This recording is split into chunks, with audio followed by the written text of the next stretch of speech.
Patient మరీ emotion అయితే అతనికే ప్రమాదం. దయచేసి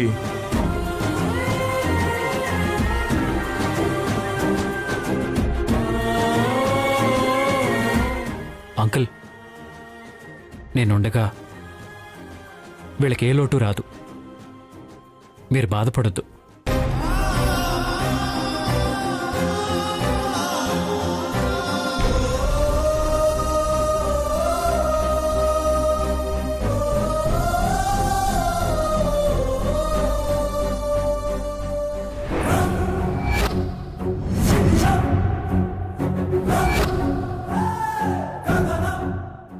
భలే వారండి మీరు.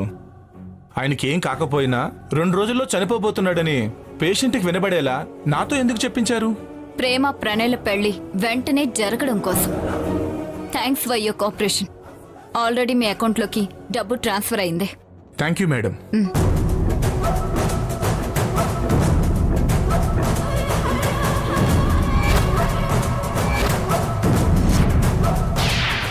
ఇక ఆస్తి నా చేతికొచ్చేసినట్టే.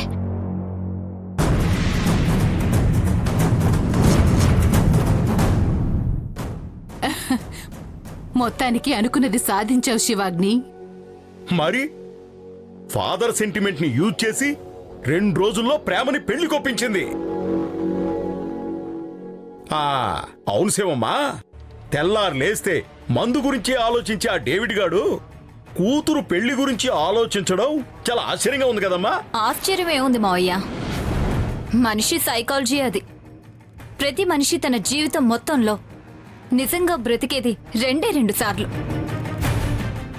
ఒకటి ఊహ తెలియని పసితనంలో, రెండోది చనిపోతానని తెలిసిన ఆఖరి క్షణంలో. చస్తామని తెలిసిన తర్వాతే ఏ మనిషికైనా నిజంగా తనకి కావాల్సిందేంటి, ఇంతకాలం తను కోల్పోయిందేంటి, దూరం చేసుకుందేంటని అర్థం అవుతుంది. అందుకే తాగుబోతైన డేవిడ్ తను చనిపోయేలోపు కన్న కూతురు పెళ్లి చూడాలనుకుంటున్నాడు.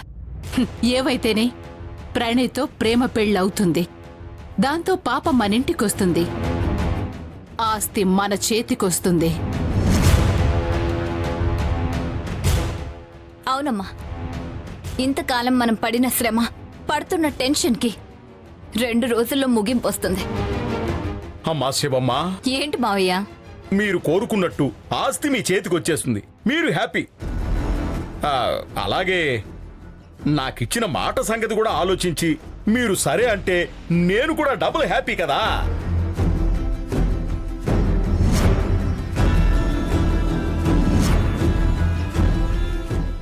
దేని గురించి అన్నయ్యా? అలా మర్చిపోతే ఎలా అమ్మా? ఆస్తి మన చేతికి రావడం కోసం మావయ్య ఎన్నోసార్లు ఎన్నో విధాలుగా మనకి సహాయపడ్డాడు. మన కోసం కిడ్నాపులు చేశాడు, హత్యలు చేశాడు. అవును, తను కోరిందేంటి? నన్ను తన ఇంటి కోడలుగా చేసుకోవాలని. ఆస్తి మన చేతికొస్తే నేను తన కొడుకుని పెళ్లి చేసుకుంటానని, తన ఇంటి కోడలుగా వస్తానని చెప్పి మావయ్యకి మాటిచ్చాను కదా. దాని గురించే కదా మావయ్య? అవును శివమ్మా. నాది అప్పుడు ఇప్పుడు ఒకే మాట మావయ్య. ప్రణయ్ ప్రేమల పెళ్లి జరిగి ముందు ఈ ఆస్తి అంతా నా చేతికొచ్చిన తర్వాత వెంటనే నీ కోడలుగా మీ ఇంట్లో అడుగు పెడతాను. చాలమ్మా, చాలు శివమ్మా. ఇచ్చిన మాట మర్చిపోలేదు. నాకది చాలు. ఓహో,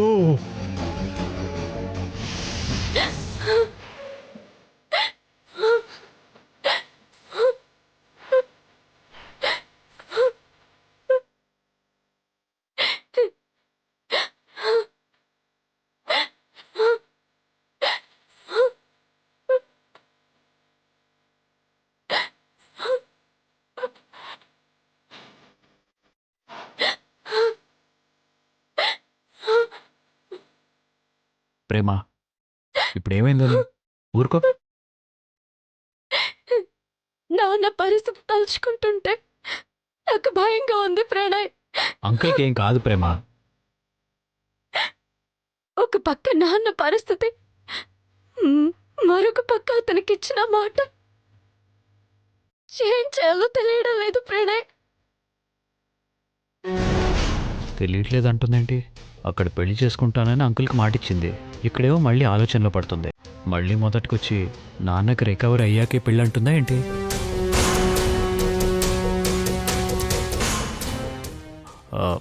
ప్రేమ, అంకుల్కి అలా జరిగిందని, ఇలాంటి పరిస్థితుల్లో మనం పెళ్లి చేసుకోవాల్సి వస్తుందని నాకు బాధగానే ఉంది. కానీ ఏం చేస్తాం?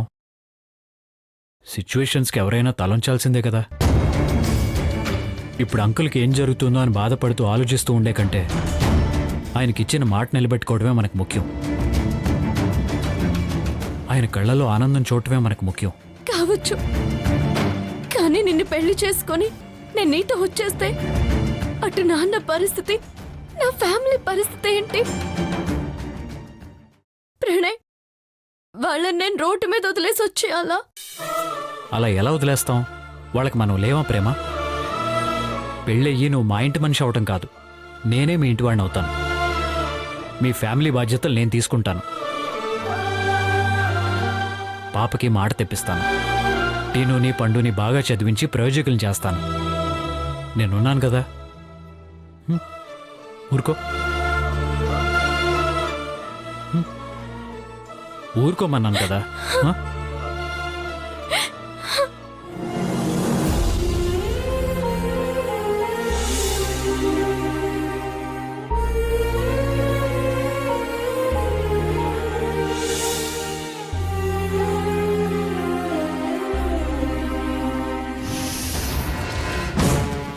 నన్నెంతో ఇష్టపడే నువ్వు నాకు కష్టం రాగానే నీకేం చేయాలనేదే తోచలేదు. కానీ ప్రేమ నాకేమవుతుందో అన్న ఆలోచనలో తనకేమవుతుందో అన్న విషయాన్ని కూడా మర్చిపోయి అంత ట్రాఫిక్లో ఎలా వెళ్ళిందో చూడు.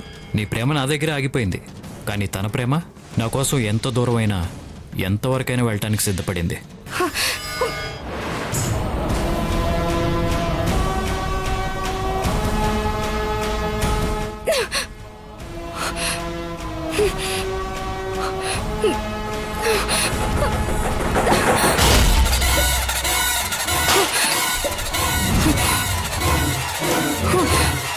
స్నేహ, ఏం చేస్తున్నావే? నన్ను ఆపుకమ్మా. ఈ కోపాన్ని నేను ఏదోలా చూపించకపోతే నాకు పిచ్చి పట్టేలా ఉంది. ఏమైందే? నా చెయ్యి దాటిపోయిందమ్మా. ప్రణయ్ మీద నాకు నమ్మకం పోయింది. ప్రణయ్ పాప కోసమని ప్రేమని ప్రేమిస్తున్నాను అంటూ నాటకం మొదలు పెడితే దానికి కూడా నేను సపోర్ట్ ఇచ్చాను. ఆ ప్రేమను పెళ్లి చేసుకున్నా కూడా అది ఒట్టి బొమ్మల పెళ్ళే. ఎప్పటికీ నా లైఫ్ పార్ట్నర్ నువ్వే అంటే నేను పిచ్చిదాల్లా నమ్మాను.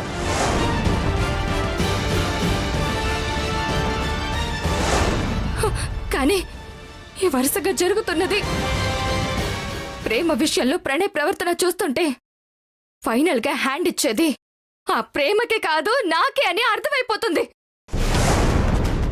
ఎంతగా ప్రేమించానమ్మా, ఎంత నమ్మాను, నన్నే చీట్ చేస్తున్నారు. ప్రణయ్తో ఒకసారి ఓపెన్ గా మాట్లాడాల్సింది కదా. ఎన్నిసార్లు మాట్లాడాలి? ఎన్నిసార్లు మాట్లాడాలి? మాట్లాడిన ప్రతిసారి నన్ను ఏదోలా కన్విన్స్ చేస్తున్నాడమ్మా. మళ్ళీ తను చేసేది చేస్తున్నాడు. ఇక మాటలు కాదు, ఖచ్చితంగా ఏదో ఒకటి చెయ్యాలి. నా ప్రేమను బ్రతికించుకోవడానికి నేను ఏదైనా చెయ్యాలి. చేస్తాను. వాళ్ళ పెళ్లి జరగకుండా చేస్తాను. ఏం చేస్తావు? చేసి చూపిస్తాను.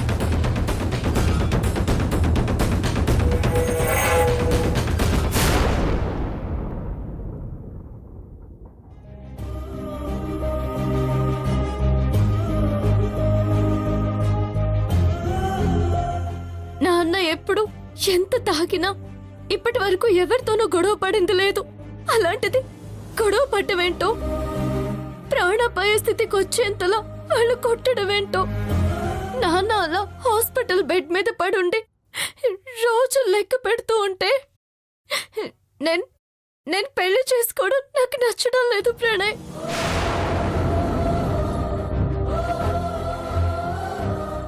ప్రేమ, నీకు ఇలాంటి ఆలోచనలు రావటమే కరెక్ట్ కాదు. నువ్వు ఆయనకిచ్చిన మాట ప్రకారం ఆయన బతికుండగానే నువ్వు పెళ్లి చేసుకుంటావని ఎంతో ఆశగా చూస్తున్నారు అంకుల్. ఇప్పుడు నువ్వు ఇలా ఆలోచిస్తున్నావని అంకుల్కి తెలిస్తే డాక్టర్ చెప్పిన 48 గంటలు కాదు 24 గంటల్లోపే ఆయన ఆయుష్ తీరిపోతుంది.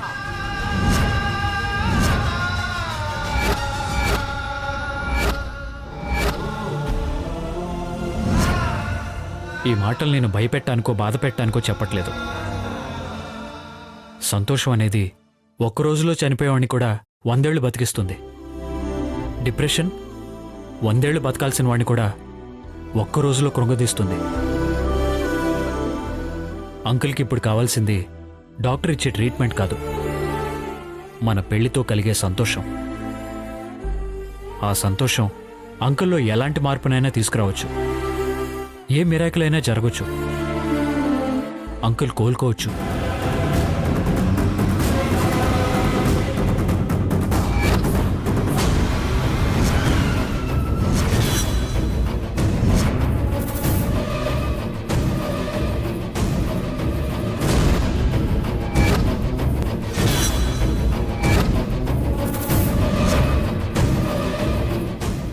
ప్రేమ నిజంగానే ప్రేమిస్తున్నాను, త్వరలోనే పెళ్లి చేసుకుని లైఫ్ లాంగ్ తనతోనే ఉంటాను. ఏం చేస్తావు?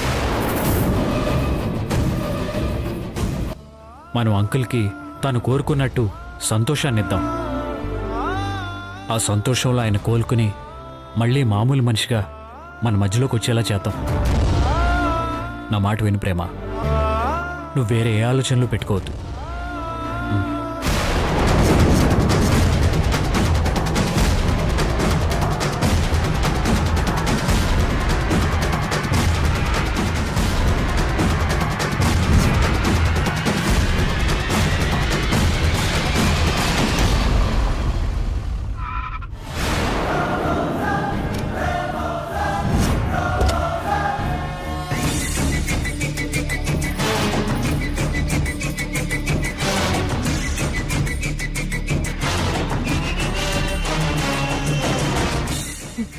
ప్రేమతో తను చేస్తుందంతా యాక్టింగ్ అంటాడు.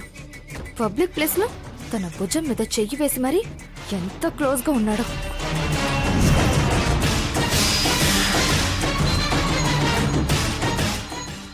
ఇది ఎక్కడికి ఎందుకు వచ్చింది?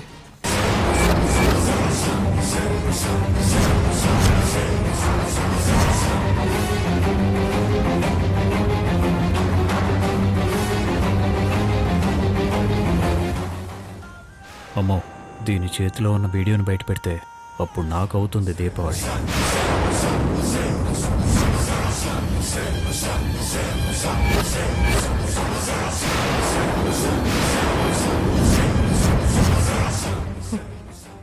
ఇప్పుడు నేను గొడవ చేస్తే ప్రణయ్ ఇంకా రెచ్చిపోతాడు.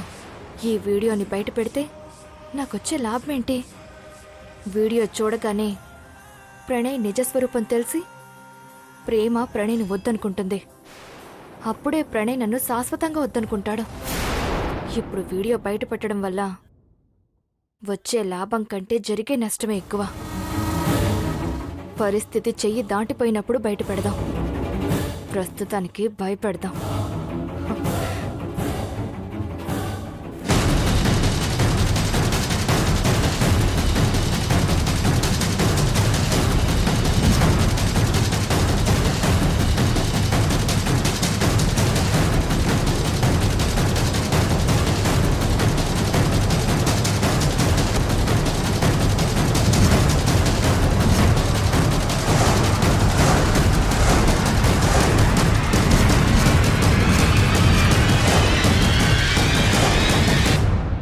హాయ్ ప్రేమ. హాయ్. హలో ప్రణయ్. హాయ్. ఇక్కడున్నారేంటి? అంటే అంకుల్ హాస్పిటల్లో ఉన్నారు కదా, అందుకు ప్రేమ ఫీల్ అవుతుంటేను దగ్గరకు తీసుకుని ఓదారుస్తున్నావా? ఓదార్చాలి ఓదార్చాలి. ఎంతైనా ప్రేమని పెళ్లి చేసుకోబోయేవాడివి కదా.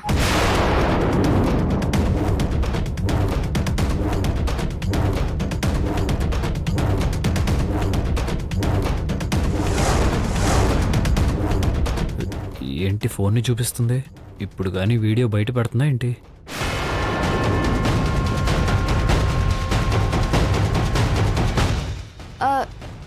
ఇంతకీ ఇప్పుడు అంకుల్కి ఎలా ఉంది ప్రేమ? అలానే ఉంది. అది సరే, ఇది అడగడానికేనా అంత ఫాస్ట్గా వచ్చి సడన్ బ్రేక్ వేసింది? ఆహా, అంటే నేను అటు వెళ్తున్నాను, క్యాజువల్గా ఇటు చూశాను, అందుకే సడన్ గా బ్రేక్ వేశాను. అంతే. ఆ, అయినా అంకుల్ గురించి నువ్వేం భయపడకు ప్రేమ. ప్రపంచంలో ఎన్నో విషయాల్లో ఎన్నో మిరాకిల్స్ జరుగుతూనే ఉంటాయి. అలాంటి మిరాకిల్ అంకుల్ విషయంలో కూడా జరుగుతుందేమో అని నాకు అనిపిస్తోంది. ఎందుకో అంకుల్ కోలుకుంటాడని నాకు అనిపిస్తోంది ప్రేమ. నువ్వు ధైర్యంగా ఉండు.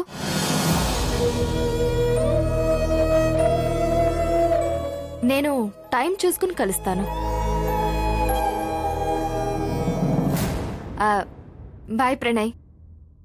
ప్రేమని జాగ్రత్తగా చూసుకో. ఆ, ఆ, ఉమ్.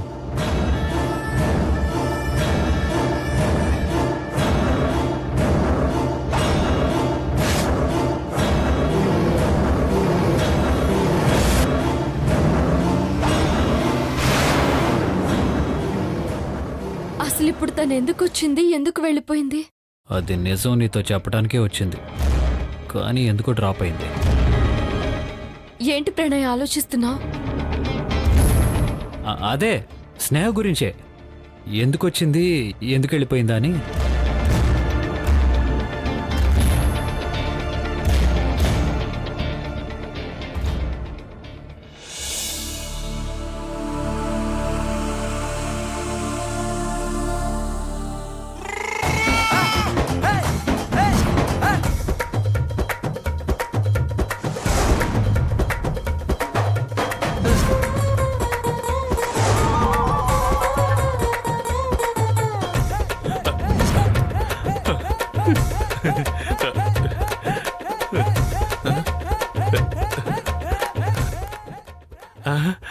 నా క్వార్టర్.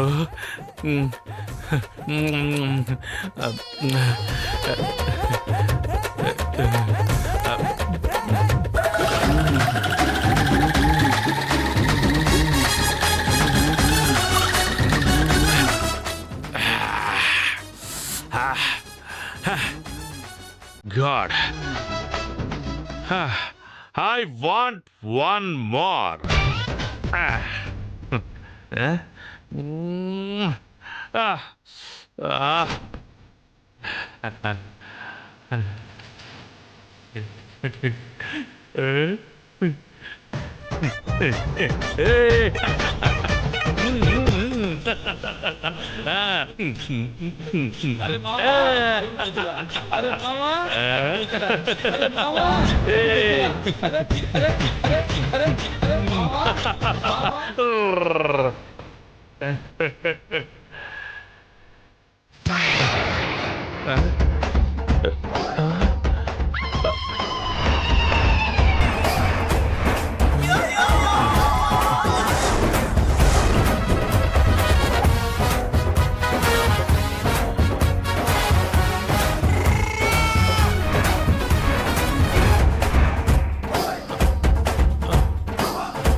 ఎలా ఉండేవాడిని, ఎలా అయిపోయాను. జాతరలా ఉండేది నా జీవితం, ఎడార్లే మారిపోయింది. ఇదిగో బ్రదరు. ఏంటి? డాక్టర్ గారు ఉన్నారా? రౌండ్స్కి వెళ్ళారు. రావడానికి ఓ అరగంట పడుతుందా? ఖచ్చితంగా పడుతుంది. నువ్వు పర్మిషన్ ఇస్తే డాక్టర్ గారు రౌండ్స్ పూర్తి చేసుకుని వచ్చేసరికి నేను కూడా తిరిగి వచ్చేస్తా. చర్చికి వెళ్ళి జీసస్కి దండం పెట్టుకొని వస్తావా? లేదు, దగ్గరలో ఉన్న బార్కెళ్ళి ఓ 90 వేసుకుని వచ్చేస్తాను. మందా? ఆ, నీకు బుద్ధుందా? ప్రాణాపాయ స్థితిలో నువ్వున్నావని డాక్టర్ చెప్పిన సంగతి మర్చిపోయావా? గుర్తుంది. తెల్లారు లేస్తే 4 బార్లకి తిరిగే మనిషిని నేను. ఇలా 4 గోళ్ల మధ్య పడుండాలంటే నరకంలో ఉంది. ఇదిగో ఈ సెలైన్ బాటిల్స్ ఏమో ఫుల్ బాటిల్స్ లాగా, ఈ ఇంజెక్షన్ బాటిల్స్ ఏమో 90 బాటిల్స్ లాగా. అదిగో ఈ కాటన్స్ అవి ఉన్నాయే, ఇవన్నీ కూడా చిప్స్ లాగా, స్నాక్స్ లాగా కనిపిస్తున్నాయి. ఈ రూమ్ అంతా బార్లా కనిపిస్తుంది. ఒక్కసారి నా దగ్గరికి రా రా రా అని బారే పిలుస్తున్నట్టు అనిపిస్తుంది. ఎలాగూ పోయేవాడినే కదా, ఎంటీ స్టమక్ తో కాకుండా ఓ పెగ్గేసి పోతాను. నువ్వెలాగూ పోతావు. నిన్ను బయటికి పంపిస్తే నేను ఈ ఉద్యోగం వదిలేసి బయటికి పోవాలి. నోరు మూసుకొని పడుకో. ఛ, అందుకే అంటారు ఎలా చచ్చినా పర్లేదు గాని ఇలా హాస్పిటల్లో పడి చావకూడదు అని.